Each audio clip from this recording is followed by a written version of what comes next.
Bah, après, moi, je suis assez solitaire, donc en vrai, c'est pas gênant. Pour moi, en tout cas, ça a pas été, c'est pas gênant.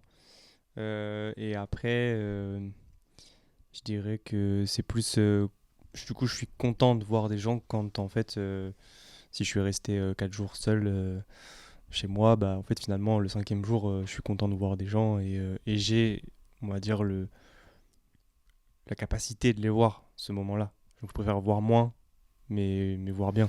Et ce qui veut dire que tu as la force de ne pas voir des gens ou le non-besoin de voir des gens, mais ça, tu as le sentiment que c'est. Comment dire, c'est la question de l'œuf et de la poule. C'est parce que tu t'es construit comme ça, t'en as pas eu besoin, tu t'es construit en solitaire, entre guillemets, quoi, ou tu as toujours été comme ça et donc, par chance, t'en as pas besoin. Je pense qu'il y a un peu des deux. De base, je suis un peu solitaire. J'aime bien le calme et j'aime bien apprendre des choses tout seul, en fait.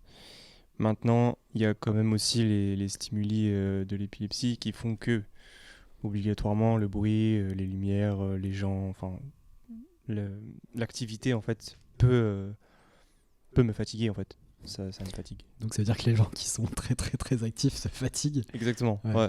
Ah, Une ça va, personne très, très, très agitée, ça me fatigue. ah, ça Ouais. va te tendre. Ça me tend, ouais. Ça me Ouais. tend.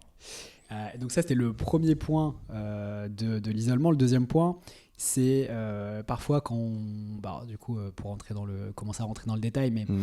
l'épilepsie, tu le disais, ça nécessite, pour éviter d'avoir une crise, de se mettre dans un environnement qui est relativement calme, d'éviter les stimuli. Donc les stimuli, Ouais. je rappelle, ça peut être la lumière, ça peut être le bruit, ça peut être effectivement même les mouvements, j'imagine.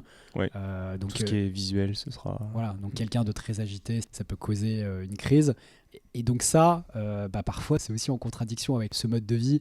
Il peut être en contradiction avec les autres parce que il y a aussi des conséquences sur l'alimentation, sur l'alcool. Mm. Et donc ça, on n'en parle pas beaucoup aussi. Est-ce qu'il y a aussi d'autres choses qui font que parfois la vie avec les autres est pas compatible? Bah, tu l'as dit, l'alimentation, l'alcool, tous ces points-là font que, selon mon état, en fait, moi, j'adapte un peu comment je mange. Parce que de mon épilepsie, hein, il y a plein d'épilepsies qui sont différentes. J'ai vu qu'il y avait des améliorations. Maintenant, si par exemple je fais 6 mois 6 mois sans manger de blé, bah, obligatoirement, au niveau sociable, enfin au niveau social, ça prend une dimension différente. Et, euh, et ça change le rapport aux gens aussi. C'est-à-dire? Bah, au fur et à mesure que tu fais des tests, moi j'aime bien faire des tests, donc ça me passionne et j'aime bien voir les réactions. Maintenant, la majorité des gens s'en fichent complètement et te trouvent simplement relou, en fait, chiant.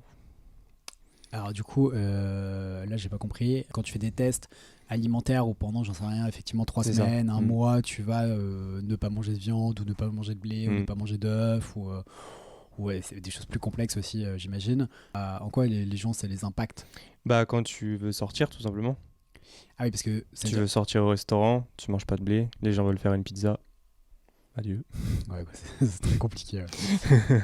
Oui, après ça fait le tri des gens qui sont là pour le long terme et pour la sincérité et ceux qui sont Ouais, même, tu sais, même avec des amis enfin, où tu te connais bien et que enfin, tu t'apprécies vraiment beaucoup, au fur et à mesure, tu restes quand même la personne à qui il faudra toujours demander, mais ça, tu peux le manger, ou ah, mais ça, je crois que tu manges pas.